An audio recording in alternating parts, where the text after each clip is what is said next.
let's try this.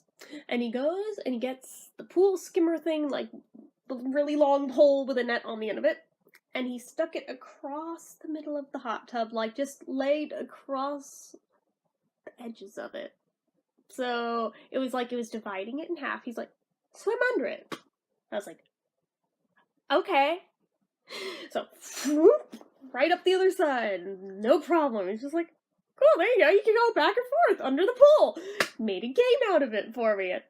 Okay, so I went back and forth for what probably seemed like hours, but in hindsight probably definitely was not actually hours, since I was a little kid and it was nighttime. I don't think they would have let me stay in there all that late. It just seemed a lot later than it was.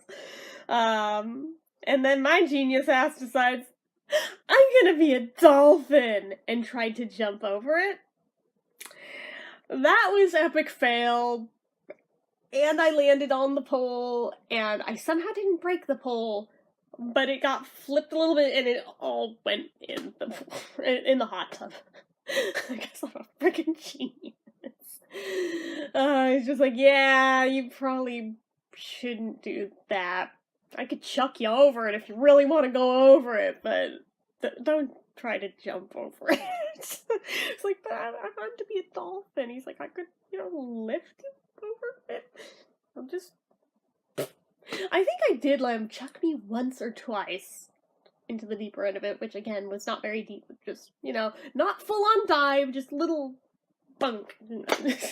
I think my mom was on the other side to, like, catch me, make sure I didn't hit the floor with my head. One good thing she did. But, just slight safety precautions there. But mostly it was just a matter of go under the pole, just under it. It didn't take long for me to get bored of that game. And it wasn't long before I decided, going under the water, I'm gonna mess with people. Because I think that was the night that I figured out I could open my eyes underwater and I can look around. I can see everybody's legs. I'm gonna pinch somebody. I'm a crab! Just because kindergarten logic, okay? Just kindergarten logic with a really freaking overactive imagination. He was not amused at me being a crab. So I went back under the water thinking I won't get in trouble because he won't catch me down here because he's not going under the water. I'm going under the water. And I pinched him again. And I wasn't being a crab. I was a lobster. Because I'm a smartass. Even if I was a smartass. He's like, stop it! So I swim around some more. Okay, I'll go back to being a mermaid. I'm Ariel. So I'll go back in the water for a while. La la la la la la. Pinch it! Would you stop it? You're gonna go back in the house. You don't stop it. I wasn't being a crab. I was being Sebastian. Sebastian is a crab. Oh yeah. Sorry. Back in the water, other side. Stayed over there for a little bit. Thought maybe let a few minutes pass, he might forget. Swim back over. This time just grab and what was that? A shark.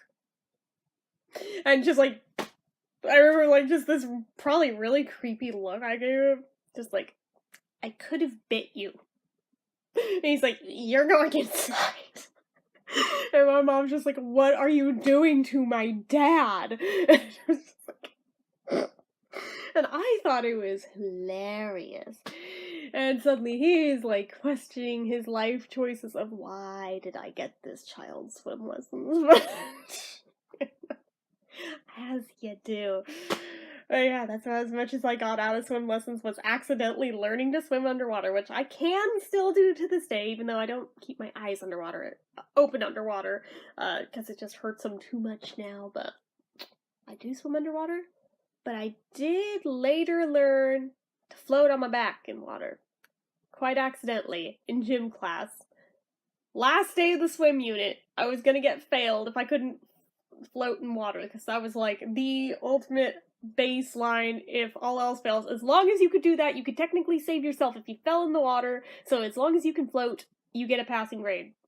So I thought I was getting an F because I could not figure out what the hell is the trick to floating. Even though everyone else is like, you literally just lay there. And I was like, I'm trying to, and I sink. And I don't know how I figured it out that very last day. Literally, as my name was called, and I just flunked back. I'm figuring I was going under, but screw it, getting an F anyway. May as well go down with the ship. And then, wait, I'm doing it. I'm doing it. I'm floating. I'm looking around like, I don't know. I don't know how I did that. I don't think I could do it again, but I'm floating. And my teacher was freaking ecstatic. She's like, oh my god, you actually get a passing grade. I have to give you a passing grade. Because she really wanted me to pass that class. And it wasn't that I didn't want to, it was just I thought there was no way possible because I could not figure out how to freaking float. But, so there was that. And from floating, I figured out, if I kind of combine the motion that you do to swim underwater, but just do it on my back, so do it the other way around, hey! I can technically swim two ways now, because now I can swim on my back, and technically that counts as above water swimming, even though it's still not the traditional swim, but hey, it counts, it's type of swimming, and my head's out of the water, therefore technically counts as on top of the water, so hey, I kind of, sort of, learned how to do a thing. Once again, accidentally, it seems like that's the only way I ever learn swimming-related things, is accidentally, just through trial and error, and not really trying to do it, just works out that way, but whatever works. But yeah, just total fluke, and I'll take it. I mean, not gonna question it, just I'll take it. But yeah, even this many years later, that's as far as I ever got swim-wise. It's just those two things and like a really pathetic wannabe doggy paddle that there's no way I could save my ass trying to do that for any distance whatsoever. I'd have a better shot at the floating and swimming on my back thing. So. Oh, I got off on a tangent here. This suddenly isn't about swim lessons anymore, is it? No, it's not. So, anyway, it's like almost midnight, so I'm gonna go ahead and wrap this up. So, as usual, if you like this video, go ahead and give it a like. If you're not already liking me, click subscribe. Make sure you hit that notification bell icon so you never miss an upload. Leave comments down below. Make sure you're following my social media accounts. They're all listed down below. And if you like what I do here on this channel and you'd like to help support it, the donation link, as always, is down in the description. So, anyway, guys, till next time, bye-bye.